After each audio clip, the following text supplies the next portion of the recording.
Om Swastiastu. Selamat pagi saudara, berjumpa lagi bersama saya Desi Indah Lestari dalam segmen Sapa Nutrisi.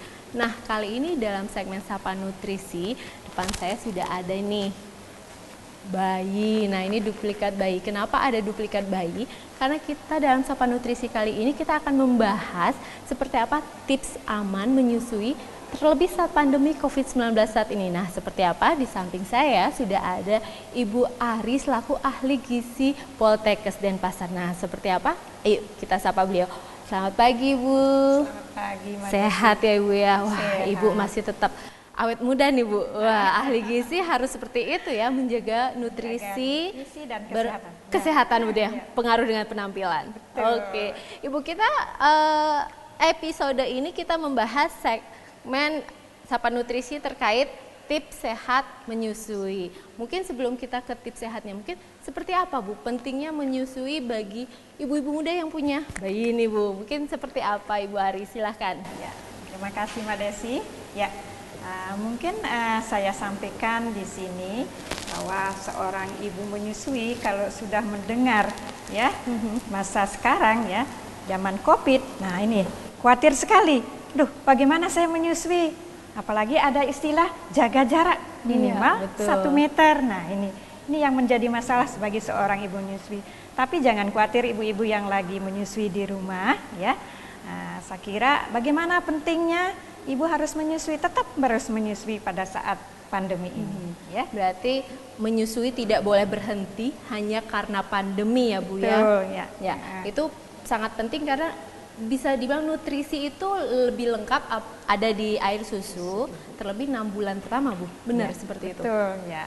Kenapa ya kita harus tetap memberikan ASI pada saat pandemi ini? Ya, yang pertama itu adalah ASI itu mengandung yang namanya imunoglobulin. Ya. Oke. Antivirus. Antivirus. Ya, Nah, itu yang penting banget dari ya. antivirus alami untuk Di bayi ya. kekebalan nanti dia pas pertumbuhan ya, Bu ya. Betul, Mbak Desi ya. Jadi jangan khawatir baru kita zaman COVID sekarang ini tetap kita harus memberikan ASI. Oke, ya. itu Jadi, salah satu manfaatnya. Terus kalau manfaat yang lain, Bu, Nah, seperti yang apa? kedua ya. Jadi kita tahu bahwa makanan yang utama itu adalah ASI, terutama pada bayi yang berusia 0 sampai 6 bulan. Betul. Ya. Jadi Ya. kalau memang bisa mungkin digalakkan itu, Bu ya, Iya, ASI betul. eksklusif ASI yang benar-benar betul. 6 bulan. Ya, Tapi ASI. bagaimana kalau misalnya banyak yang bilang ibu-ibu muda sekarang ASI saya nggak keluar, Bu, jadi saya tidak bisa, saya kasih susu formula aja. Mungkin Nah, seperti itu apa, dia, Bu? jangan menjadi masalah itu kalau Oke. kita merasa bahwa ASI itu harus keluar. Jadi kita harus percaya diri, saya mampu memberikan ASI. Nah, Oke, itu jadi ya. bisa dikatakan pengaruh pikiran ya, Bu. Jika kita berpikir saya bisa, pasti bisa. Pasti bisa, apalagi kita seorang ibu, jadi itu sudah kodrat ya. Kita harus dapat memberikan ASI terutama pada bayi kita usia 0 sampai 6 bulan. Nah, setelah itu bolehlah diberikan makanan pendamping ASI namanya, Mbak Desi ya. Ya, itu. Nah, manfaat yang ketiga sekarang, itu ya. apa, Bu? Nah, apalagi zaman Covid ini sekarang kan status ekonomi seseorang atau mungkin keluarga itu pasti akan berpengaruh. Betul. Nah, kalau kita tetap memberikan ASI, nah itu pasti efisien dalam hal ekonomi. Betul. Ya. Itu pengalaman saya, Bu. Ya. Daripada kita beli susu formula, ASI itu lebih bermanfaat dan lebih efisien dan Ya. ekonomis, Bu. Tapi sekali, selalu diingat, walaupun itu lebih ekonomis, nutrisi ibunya juga dijaga ya, Bu ya. Ya, Oke, tetap. manfaat selanjutnya, Bu.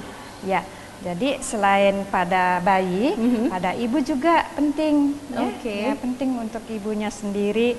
Bagaimana manfaat menyusui bagi ibu menyusui sendiri ya.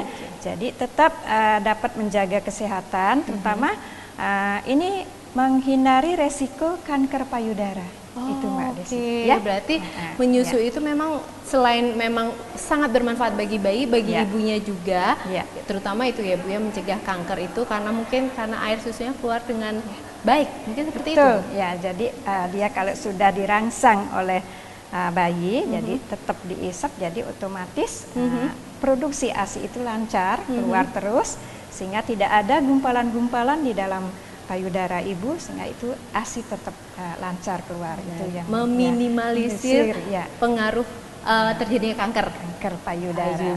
Baiklah Ibu. Mungkin itu manfaatnya Ibu bagi ini.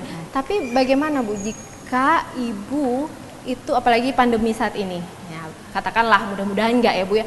Ada ibu menyusui tapi dia terkena COVID atau penyakit menular lainnya. Mungkin seperti apa? Apakah menyusui itu bisa diteruskan kepada bayi? Nah, kalaupun bisa diteruskan mungkin seperti apa Ibu? Ya, mirsa Kompas TV ya. Jadi walaupun ibu dikatakan positif COVID ya jangan khawatir. Ibu tetap bisa atau dapat memberikan ASI kalau lagi menyusui ya. Berarti walaupun sang ibu terkena penyakit menular ataupun COVID nih kalau zaman sekarang harus tetap semangat memberikan ASI. Nah, itu bagaimana caranya ya Bu? Ya. Jadi yang utama adalah jaga kebersihan dulu, kebersihan diri sendiri.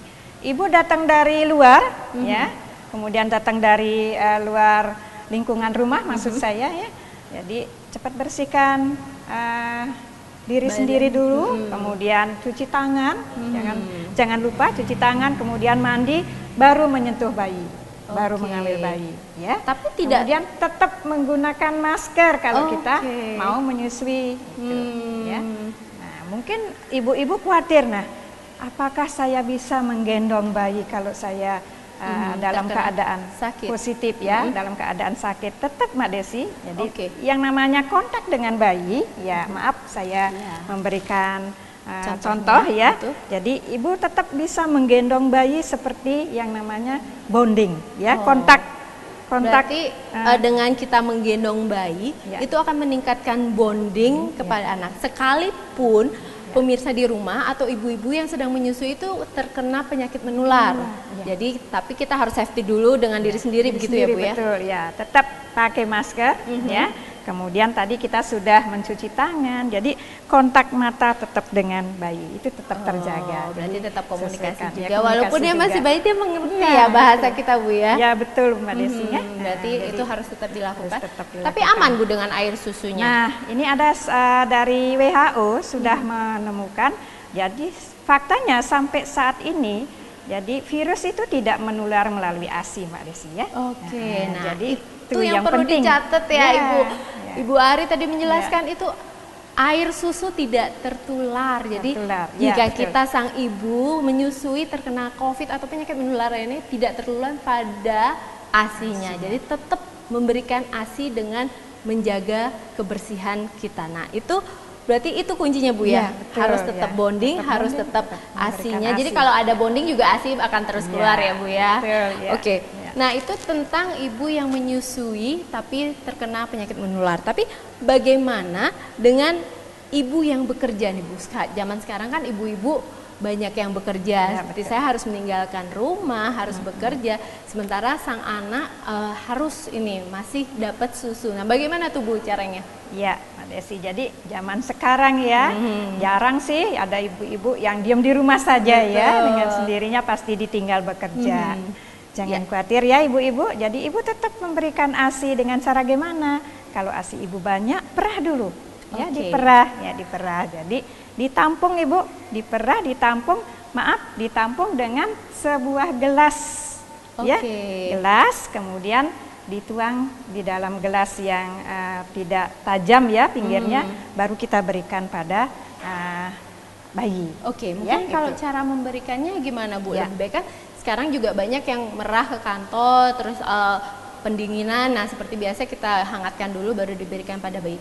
Itu baiknya menggunakan botol atau dengan gelas yang disendok atau seperti apa Ibu? Bisa dicontohkan?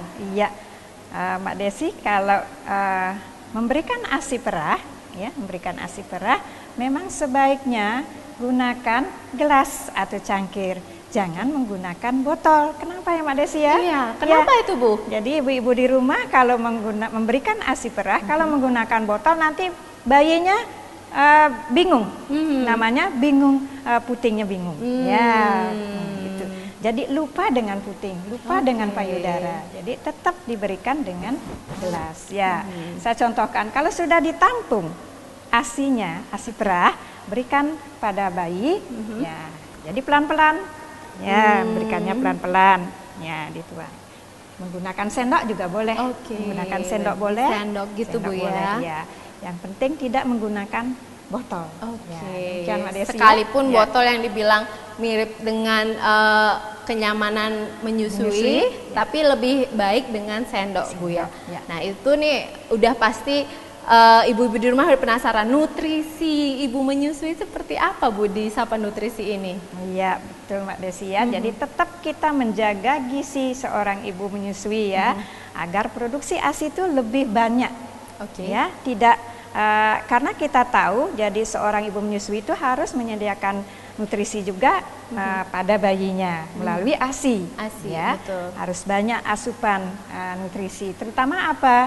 Ya, terutama vitamin C, Mbak Desi ya. Oke, vitamin C. Ya, Nah, vitamin C. itu bisa Ya. dapat dari apa tuh Bu? Ya, vitamin C ini bisa kita dapat dari berbagai jenis buah-buahan. Ya, kenapa harus vitamin C, Mbak Desi? Iya. Jadi untuk membantu penyerapan Fe, besi, Oh, ya, zat besi, besinya. zat besi. Karena dikhawatirkan seorang ibu menyusui jangan sampai anemia. Betul. Ya, anemia kekurangan Fe. Jadi kita berikan asupan tambahan vitamin C. Oke. Sekalipun tidak pada makanan tapi dengan suplemen itu seperti apa Bu? Apakah bagus apa lebih baik juga kita ke makanan?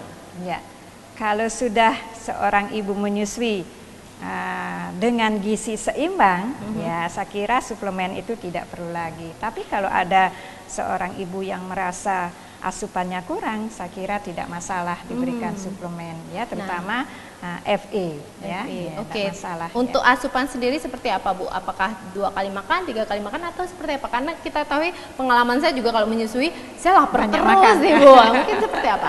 Iya, betul ya. Karena kita makan otomatis dikatakan berdua, ya, Iya, untuk betul. berdua. Jadi untuk bayi dan untuk ibu sendiri, ya. Jadi harus lebih, Mbak Desi. Jadi lebih. Paling tidak asupan kita adalah sehari-hari seorang ibu dewasa kan sekitar 2.000, 2.200 ya. Tapi kalau orang ibu menyusui harus ditambahkan 300 kalori. Jadi Oke. sekitar 2.300 sekian ya. Berarti sah-sah aja kalau 4 kali makan Bu ya? Ya, enggak apa-apa. Enggak apa ya. Karena untuk menambah nutrisi. Menambah Nah, mungkin nutrisi. terakhir nih Ya. Bu, seperti apa sih Bu tips aman menyusui dan mungkin seperti apa pola makan untuk ibu menyusui? Ya. Silahkan Ibu Ari. Ya, jadi dipesankan di sini untuk ibu menyusui di rumah tetap berikan ASI pada bayi, terutama bayi yang 0 sampai 6 bulan ya.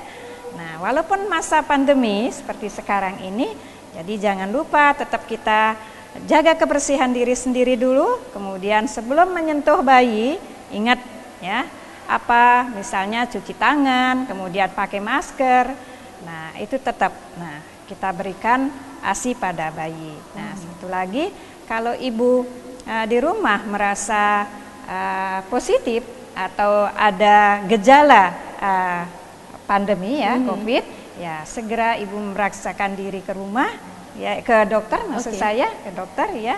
Saya kira ibu di rumah sudah tahu gejala COVID itu yang penting ya. Betul. Itu segera periksa ke dokter atau pelayanan puskesmas ya. Nah, jangan lupa juga ya kalau sudah tetap memberikan ASI, nah nutrisinya ini asupannya ya seperti tadi. Jadi tambahkan vitamin C, kemudian vitamin D karena vitamin D itu adalah bagus untuk tulang bayi ya. Betul. Jadi melalui ASI jadi penyerapan kalsium terutama untuk bayi ya. Iya. Nah, saya kira itu Mbak Desi ya. Jadi untuk masa pandemi ibu-ibu jangan merasa stres dan jangan merasa menyalahkan diri sendiri. Nah, ini zamannya sekarang memang begini. Jadi ibu tetap semangat memberikan ASI walaupun itu dikatakan harus ada jaga jarak. Tapi kalau ibu tetap menggunakan protokol kesehatan, saya yakin bayi ibu akan sehat. Ya. Oke, terima kasih Ibu Ari Widarti, ahli gizi Poltekkes Denpasar yang sudah memberikan pencerahan tentang tips aman menyusui di masa pandemi. Terima kasih Bu Ari, sehat terus dan terus memberikan positif, makanan yang positif, makanan yang baik dan pencerahan positif untuk ibu-ibu di rumah. Terima kasih sekali lagi Ibu Ari. Selamat pagi. Ya, saudara, demikian perbincangan saya dalam segmen Sapa Nutrisi terkait tips aman menyusui di masa pandemi. Nah, bagi ibu-ibu tadi yang sudah positif nih, jika positif tetap memberikan ASI karena masih aman dan nutrisi juga tetap dijaga, dan jangan lupa kualitas ASI itu tergantung dari bonding kita juga. Nah, saya Desi Indah Lestari, Sang Putu Aryasa, Kompas Dewata.